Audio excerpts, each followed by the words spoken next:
Hare Krishna, Namaste, Chapter 18, which is entitled as Sannyasa Yoga.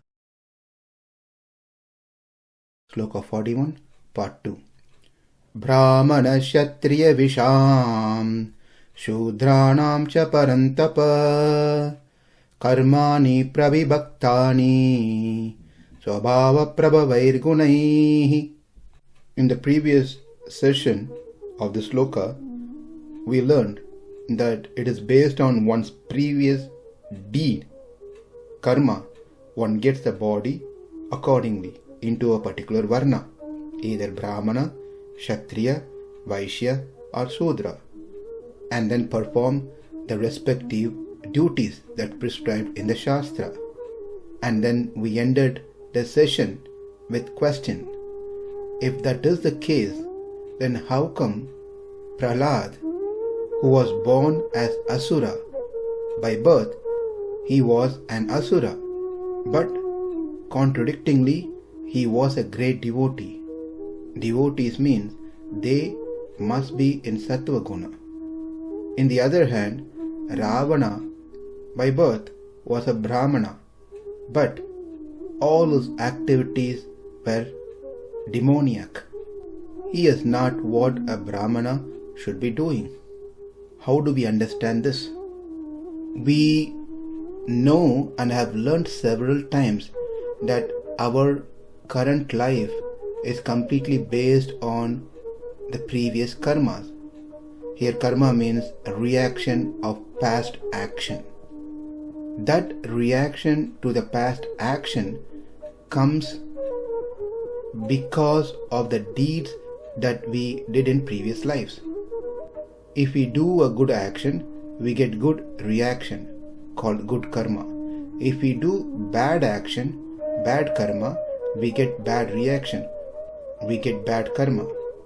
That reaction that comes out of our action, which is also referred as karma, defines what kind of body we get. If we get human body, then it will fall into one of these four classes: Brāhmana, Kshatriya, Vaisya and Śūdra. Now let's go one step higher. In the universe, all the living beings can be categorized into four: Deva, Manushya, Triyak and Sthavara. Deva means Devatas, the demigods. Manushya means human. Triyak means animals, birds, so forth. And Sthavara are plants, trees and things like that. There are certain types of living beings can be categorized under Devata. Likewise, certain types of being can fall under Manushya. Likewise for Triyak and Sthavara. We might have heard names like Gandharvas, Kimpurushas, Vishwadevas, Nagas, Siddhas, Charanas, Kinkaras, Yaksha, Rakshasa, Asuras and so forth. They are all living entities, but they all have to be categorized one of these four, not to say Brāhmana, Kshatriya-Vaisya and Śūdra, but under Deva, Manushya, Triyak and Sthavara. For example, Suras, that is the demigods, Asuras, Gandharvas and so forth can all be grouped under Deva category. Suras are Devatas, that's understandable, but why Asuras? Asuras are certainly higher than Manushyas and they are contemporary counterpart of Devas, the Suras. They had same father, different mother. Whereas Manushya category as human, that's all of us, and Rakshasas are clubbed together under this Manushya category. Triyak are all types of animals, birds, aquatics, reptiles, etc. And all types of plants and trees, things like that, can fall under Sthavara category. In this way, all the living entities can be in one of these four categories: Deva, Manushya, Triyak or Sthavara. Within these four categories, there are also Brāhmana, Kshatriya, Vaishya and Śūdra classes. For example, Ravana is a Rakshasa. Therefore, we clubbed him under Manushya category.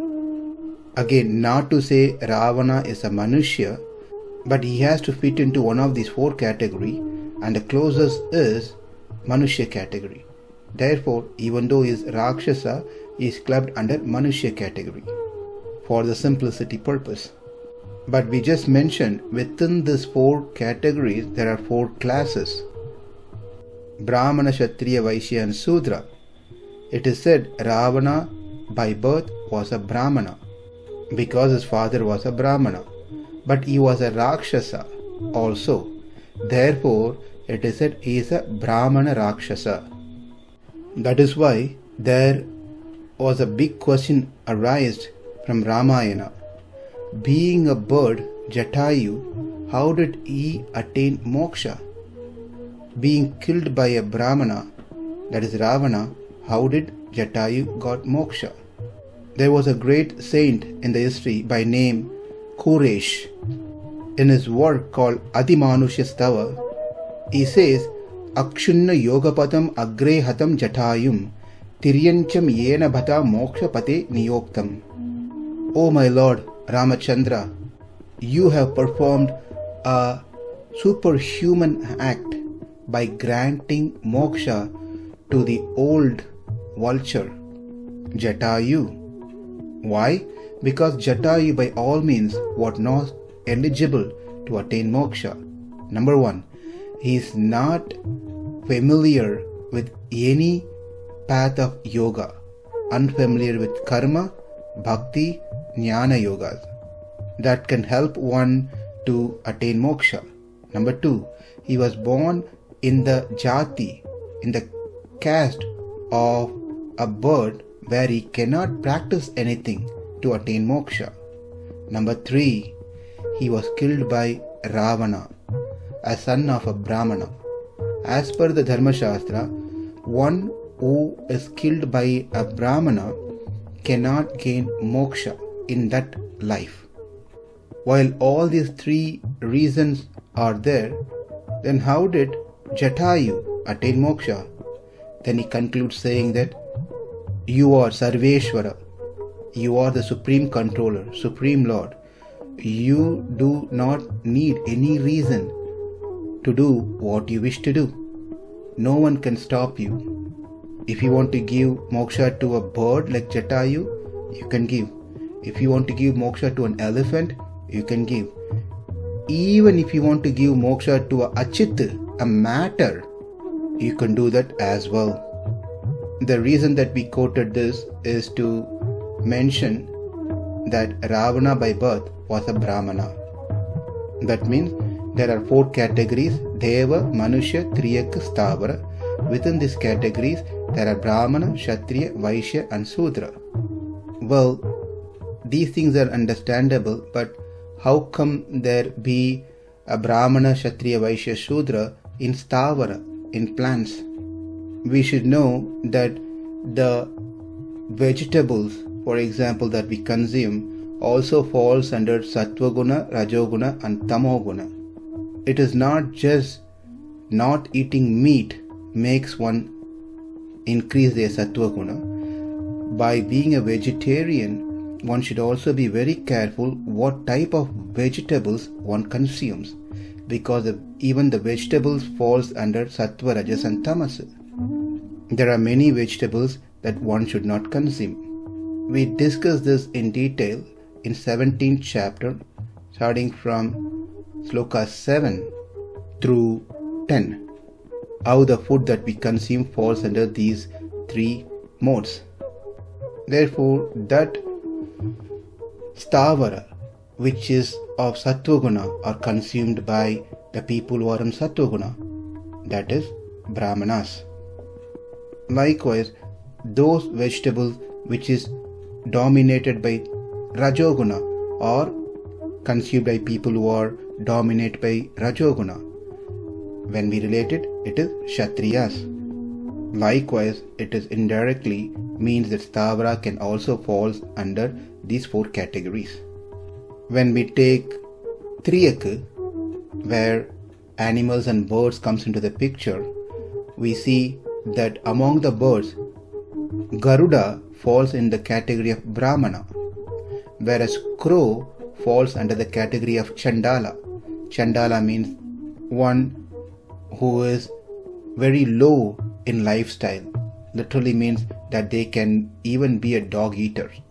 When we say Garuda falls under the category of Triyak, when we consider the class it falls under Brāhmaṇa, then one should not argue if Garuda falls under the Brāhmaṇa class, it eats meat, I am also a Brāhmaṇa. Therefore, me eating meat should also be allowed. But please understand, Garuda is a Brāhmaṇa within the birds community, not under Manushya community. Their dharma differs from ours. Ours is human community. Therefore, as a human, whoever is a Brāhmaṇa should never even touch meat. Then what to speak of consuming meat? Now immediately next question comes. Well, I am not a Brāhmaṇa, therefore that rule doesn't apply to me. I can consume meat. Answer is yes. But two things are very important to know. Number one, because a person is not a Brāhmaṇa, it is not compulsory that one must eat meat. It is optional, not mandatory that one must eat meat. Number two, eating meat is of tamoguna. By now, we know tamoguna will not elevate us towards liberation. It degrades us into this samsara. So it is completely left to individual to decide what they want to do with their life. If one continues to justify their act of eating meat, then it is not going to give them sattva guna. No sattva guna, no Krishna bhakti. No Krishna bhakti, no moksha. No moksha, a repeated birth into this world. Repeated birth leads to more suffering. Therefore, let's not cross our limits. Try to do dharma of someone else.